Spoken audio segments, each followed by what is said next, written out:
Pessoal, sejam todos bem-vindos a mais uma videoaula, tá bom? E a gente começou a trabalhar já nesse capítulo 5 sobre a eliminação de excreta. Eu, professor Valquímer, específico para aula dos alunos de 8º ano do Águia Colégio e Curso, tá certo? Então, pega o material de vocês, é importante a gente focar, pegar o material, correr para que a nossa aula aconteça de forma especial, de forma direta e que alcance o objetivo dela, que é levar conhecimento e levar a nossa característica, a nossa atividade a cada um que estão em casa, tá bom? Então, capítulo 5, eliminação das excretas pelo ser humano. A gente já viu isso na aula passada. Agora nós vamos falar sobre transpiração, que é a nossa aula de hoje. Transpiração, tá? Em que situação você geralmente fica suado? Tem uma pergunta aqui na página 231 do módulo de vocês, tá? É uma resposta pessoal e vocês devem responder aí no livro essas respostas também.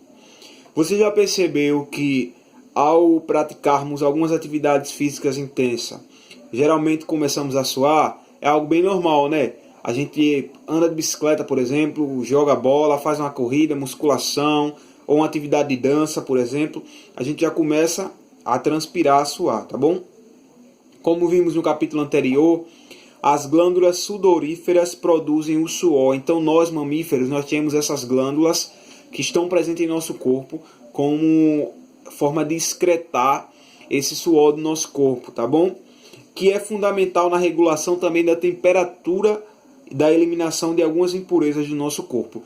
Essas glândulas de suor estão presentes nos mamíferos e servem na questão de regulação de temperatura do nosso corpo, tá? Quando o nosso corpo está muito aquecido, então ele começa a eliminar esse suor para regular a temperatura corpórea do indivíduo, tá certo? E serve também ainda para eliminação de algumas impurezas que a gente tem presente no nosso corpo e é eliminada nesse momento.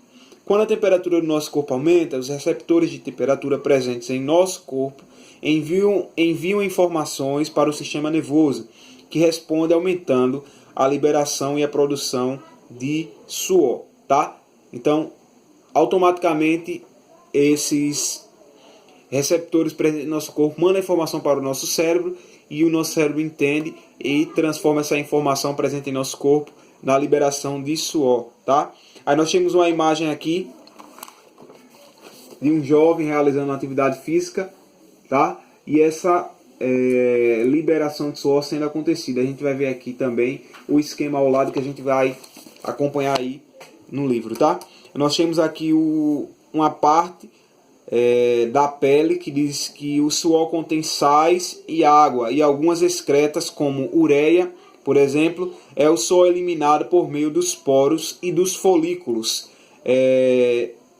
pilosos presentes na superfície da pele. Então esse suor é eliminado através dos nossos poros e dos folículos presentes. E as glândulas sudoríparas, olha aqui na imagem ao lado, aqui, ó, aqui nós vamos ver essa presença dessa glândula sudorípara, que ela faz essa questão da eliminação e da produção desse suor no nosso corpo, tá bom? Então, a pessoa suada durante a realização de uma atividade física intensa é algo naturalmente normal, é uma estrutura, um mecanismo do nosso corpo para regular essa temperatura e para eliminar também, como já foi dito, as questões de impurezas presentes no nosso corpo.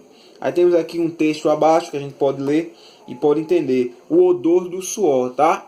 A gente sabe que o suor também ele tem um odor forte na questão de quando ele está sendo eliminado, tanto para seres humanos quanto para animais também. Existem dois tipos de glândulas sudoríparas. Um encontra-se espalhado pelo corpo e o outro é encontrado principalmente na pele das axilas, das mamas, da região genital, do couro cabeludo e nas regiões da barba e do rosto dos homens adultos, tá? O suor liberado pelas glândulas não tem odor. No entanto, nas glândulas presentes em algumas regiões do corpo, como essas citadas anteriormente, como na axila, o suor liberado por meio de folículos dos pelos em uma região onde há bactéria. Então, a presença dessas bactérias é o que causa essa questão do odor forte muitas vezes nesse suor, tá? Então são essas bactérias que quando não se tem um controle, acaba levando um cheiro intenso, tá bom? Então esses seres microscópios metabolizam os comportamentos presentes do suor, deixando um cheiro desagradável nessa região do corpo, tá bom? Dessa maneira, a higiene do corpo é fundamental para evitar o odor do suor, principalmente nas áreas mais úmidas do corpo, onde há mais bactérias e fungos, na axila, nos pés, no couro cabeludo, tá bom? Então a questão do higiene está presente aí fortemente para a eliminação dessas bactérias, ok, senhores e senhoritas? Página 232, acompanha aí, tá? Os órgãos que compõem o sistema urinário. Os órgãos que compõem o sistema urinário. Vamos ver eles agora, tá?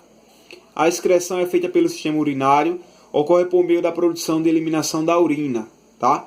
Resultante da filtragem do sangue. Então, o nosso sangue é filtrado dentro do nosso corpo e aquilo que não serve mais, as impurezas, são eliminadas na nossa urina, tá bom? Após essa filtragem. Além de eliminar as excretas presentes no sangue, o sistema urinário contribui também para a manutenção de seu volume e da sua composição.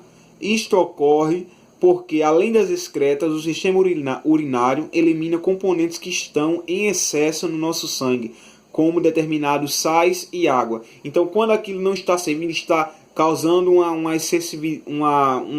excesso maior dentro do nosso sangue, após a filtragem, ele é eliminado em forma de urina, tá? Porque assim, a gente sabe que os animais, eles não podem, eles não querem, eles não devem perder água, tá? E quando a gente está eliminando, a gente está excretando urina, a gente está eliminando líquido também, tá bom? Mas é só aquilo que não está servindo mais para o corpo e o corpo começa a expulsar. A filtragem do sangue, assim como a formação e a eliminação de urina, envolvem os órgãos que compõem o sistema urinário, como são os seguintes: os rins, os ureteres, a bexiga urinária e a ureta, tá? Que está presente nesses órgãos que compõem o sistema urinário. Aí nós temos aqui uma questão 5. Escreva os nomes das estruturas indicadas no sistema urinário feminino, tá? Aí temos a resposta aqui na ilustração. Nós temos dentro da ilustração um sistema urinário feminino aqui e o sistema urinário masculino, tá? Então vocês vão escrever aí no livro de vocês. No masculino, nós temos na letra A, bexiga urinária, e na letra B, nós vamos ter a presença da uretra, tá? Mas que compõe aqui o sistema urinário: os rins, os dois rins, a bexiga urinária, a ureta e os ureteres, tá? Que são os ductos que ligam os rins à ureta, a bexiga urinária, melhor dizendo, tá bom? Então nós temos aqui, do mesmo modo na questão das mulheres, os rins, tá? Aí nós temos, mais uma vez, os uretes, nós temos a bexiga urinária e a ureta também, tá certo? Para as mulheres. O tamanho e a localização da uretra são diferentes nos homens e nas mulheres. Nos homens, por exemplo, a uretra faz parte tanto do sistema urinário quanto do sistema genital para os homens, tá? Pois é o canal pelo qual a urina e os gametas são liberados.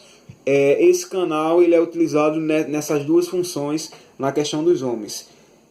Nas mulheres, a uretra pertence apenas ao sistema urinário, unicamente ao sistema urinário, e não relacionada à liberação de qualquer outro gameta, ok? Como ocorre a excreção pelo sistema urinário? A excreção pelo sistema urinário pode ser dividida em 3 etapas principais. Primeiro, filtragem do sangue, está aqui circulado, vocês podem grifar mais uma vez, e formação de urina. Segunda, transporte da urina ao órgão em que ela é armazenada, ok?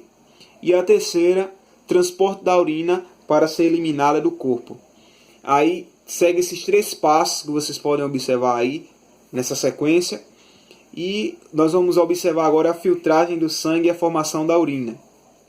Em geral, cada pessoa apresenta um par de rins, que é indispensável nessa questão da filtragem, nessa questão da eliminação de excretas também. Cada qual localizado em uma lateral posterior do abdômen na altura da cintura. Os rins apresentam um formato semelhante a um grão de feijão, porém em tamanho maior. Esses órgãos são responsáveis pela formação da urina, regulam a composição do sangue, mantêm a pressão arterial, além de participar da síntese de vitamina D do nosso corpo. Cada rim é formado por aproximadamente 1 milhão de néfrons, que são estruturas microscópicas responsáveis pela filtração do nosso sangue. Então, esses rins eles fazem parte diretamente da filtragem do nosso sangue. Quando a gente tem algum problema renal, algum problema assim relacionado ao nosso rim, nós passamos por um tratamento que se chama de hemodiálise, tá? O nosso sangue ele é passado por uma máquina fora do corpo, depois volta para dentro do corpo nessa filtragem, tá? É um processo muito complicado, muito delicado, que as pessoas sofrem bastante com esse problema e que não é legal, ninguém quer passar por isso, mas infelizmente alguém por aí tem esse problema e sofre essa doença também relacionada ao sistema de filtragem do sangue, tá? Problemas renais, tá bom? Então assim, o importante é tomar bastante água, tá? Para que essa filtragem aconteça de forma eficaz, de forma que ela seja bem proveitosa para o nosso corpo. Ok? Nós temos aqui a estrutura do rins, tá? Nós temos aqui cada parte, cada indicação dizendo como ele se comporta. No número 1, cada rim é revestido por uma membrana e cápsula fibrosa que contribui para a proteção desse órgão contra pancadas ou contra entradas de micro-organismos. Então essa cápsula fibrosa protege os dois rins contra qualquer invasor. Tá? No 2, no interior dos rins existem regiões com estrias visíveis que as pirâmides renais, a gente chama com esse nome essas estrias, pirâmides renais, nas quais se encontram os néfrons, onde ocorre a filtração do sangue. Para o 3, a artéria renal leva o sangue a ser filtrado pelo rim. No 4, a veia renal recolhe o sangue filtrado. No 5, uréter recolhe a urina formada encaminhando até a bexiga urinária. E para o 6, a extremidade do uréter, próximo ao rim, forma uma estrutura dilatada denominada pelve renal, por meio da qual a urina é coletada para ser levada à bexiga. Então tem toda essa estrutura aqui, tem mostrando aqui do lado também essas estruturas, tá? Vocês possam observar e possam identificar cada uma delas. Ok, senhores? Então a gente já viu aí, vamos lá, recapitulando apenas, ok? Nós vimos a questão da transpiração, nós vimos os órgãos que compõem o sistema urinário, que tem uma diferença aí para mulher e para homens, tá? E como ocorre a excreção do sistema urinário também, a filtragem de sangue e a formação de urina. Então a gente vai nessa parte aí entendendo essas características. É importante que vocês em casa observem isso aí com calma. Eu vou tentar também lá na plataforma colocar alguns vídeos relacionados a essa explicação, tá? Até anotar para lembrar, relacionado a essa explicação aí, para que vocês tenham uma interpretação ainda mais concreta disso que a gente está falando, tá bom? Porque assim, é importante que vocês estudem e foquem nisso, para que num momento de um eventual trabalho, num momento de uma eventual avaliação, diante de qualquer pergunta, de qualquer intervenção, vocês estejam aptos a saber responder e aprender, não apenas decorar. O importante é aprender essas características que a gente trata aqui como ciência, mas que a gente leva para a nossa vida como questão de saúde também. E essa aula que a gente conseguiu possibilitar hoje, obter hoje, trata de ciência e trata também diretamente das questões de saúde, tá? Talvez você conheça uma pessoa que passe por um problema de saúde desse, problema de questão de passar pelo tratamento de hemodiálise, Então a gente vai conhecendo essas estruturas, conhecendo essas possibilidades e até ficando informado dos problemas diários, dos problemas do dia a dia. Tá bom? Então nas próximas aulas a gente vai se comunicando, a gente vai realizando as atividades do livro, a gente vai se vendo lá na plataforma também com algumas atividades propostas lá e foco naquilo que a gente chama fazendo, tá? O sucesso desse nosso novo projeto de aulas remotas e dinâmicas depende principalmente de vocês que estão aderindo e levando a importância dessas aulas para dentro da casa de vocês. Temos agora até um modelo de escola doméstica, a gente agradece também. Eu abro agora um parêntese de agradecimento aos pais de vocês que estão aí na luta com a gente, com os professores, com a escola, possibilitando educação e educação de qualidade, e essa arma é esse meio que vai possibilitar grandes mudanças e que lá na frente vocês vão ver essas mudanças acontecerem na vida de vocês, tá? Então até a próxima aula, cabeça fria, e qualquer coisa pode entrar em contato com a gente que a gente vai sanando todas as dúvidas possíveis, ok?